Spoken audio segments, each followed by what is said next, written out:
Zee Marathi वाहिनीवरील रात्रीस खेळ चाले ही मालिका प्रेक्षकांमध्ये प्रचंड लोकप्रिय ठरली। या मालिकेचे तब्बल 3 भाग प्रेक्षकांच्या भेटीला आले आणि मालिकेतील अनेक कलाकारांनाही या मालिकेमुळे विशेष प्रसिद्धी मिळाली।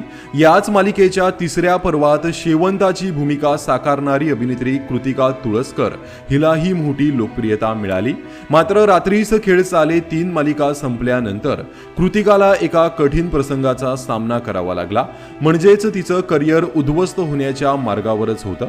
कारण ही मालिका संपल्यानंतर कृतिकाच्या चेहऱ्याच्या उजव्या बाजूला अचानक पॅरालिसिस झाला। तिच्या चेहऱ्याच्या उजव्या बाजूला अचानक हालचाल जाणवेनाशी झाली होती। यानंतर तिने मोठ्या त्रासाचा सामना केला। तिच्या हातून बरेच मोठे प्रोजेक्ट्सही गेले, बऱ्याच मालिकाही गेल्या। कृतिका सोबत नेमका काय घडलं होतं याबाबत तिने नुकत्याच दिलेल्या एका मुलाखतीत एक मोठा शॉकिंग खुलासा केला आहे। कृतिका म्हणाली, रात्रीस खेळ चाले मालिका संपली आणि त्यानंतर मी एका मालिकेचं शूटिंग करत होते। मला आठवतंय 18 जानेवारीचा दिवस होता तो। सकाळी उठले आणि तेव्हा माझ्या चेहऱ्याच्या उजव्या बाजूला काहीच हालचाल मला जाणवत नव्हती। ब्रश केल्यानंतर चूळ भरताना उजव्या बाजूने माझ्या तोंडातून पाणी बाहेर यायला लागलं। माझा उजवा डोळाही व्यवस्थित काम करत नव्हता। घरी काम करणाऱ्या मावशींना मी विचारलं की माझ्या चेहऱ्यात काही वेगळं वाटतंय का? त्यांनाही माझ्या डोळ्यात बदल जाणवला आणि त्यांनी मला लगेचच डॉक्टरांकडे जाण्याचा सल्ला दिला। यानंतर कृतिका सोसायटीतील डॉक्टरांकडे गेली। मात्र डॉक्टरांनी साधारण औषध देत उद्यापर्यंत बरं वाटेल असं तिला सांगितलं।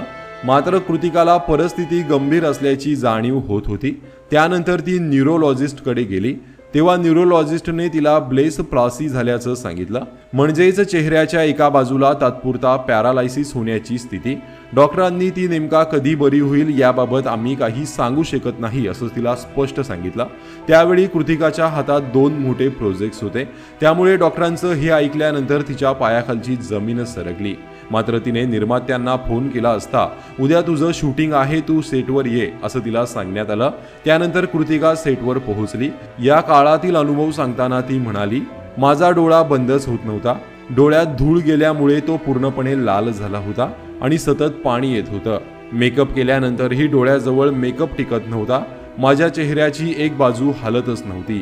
त्यावेळी एक क्षणी मला जाणवलं की आपल्याला आता हे जमणार नाही, कारण मला चेहऱ्यावर एक्सप्रेशन्स आणताच येत नव्हते। मला खाता येत नव्हतं, पाणी पिता येत नव्हतं। या परिस्थितीत काय करावं हेच मला समजत नव्हतं। अखेर निर्मात्यांशी चर्चा करून मी माझं काम थांबवण्याचा निर्णय घेतला। याशिवाय पुढील काही प्रोजेक्ट्सही मला सोडावे लागले। आपली प्रकृती नेमका कधी सुधारेल याची कल्पना नसल्याने कृतिकाने या काळात उपचार आणि रुटीनवर लक्ष केंद्रित केलं। जवळपास 3 महिन्याच्या काळात तिने अनेक पुस्तके वाचली आणि वेब सिरीज पाहिल्या। हळूहळू ती या परिस्थितीतून सावरू लागली। मात्र या आजारातून बरी झाल्यानंतरही तिचा संघर्ष संपला नव्हता। स्टेरॉइडमुळे तिचं वजन वाढलं, केस गळू लागले आणि त्वचेवरही परिणाम झाला। या सगळ्यातून पूर्णपणे सावरण्यासाठी तिला तब्बल 3 वर्ष लागली। या कठीण काळामुळे कृतिकाच्या हातातून अनेक प्रोजेक्ट्सही निसटले, त्यामुळे तिच्या अभिनयाच्या कारकिर्दीवरही त्याचा मोठा परिणाम झाला।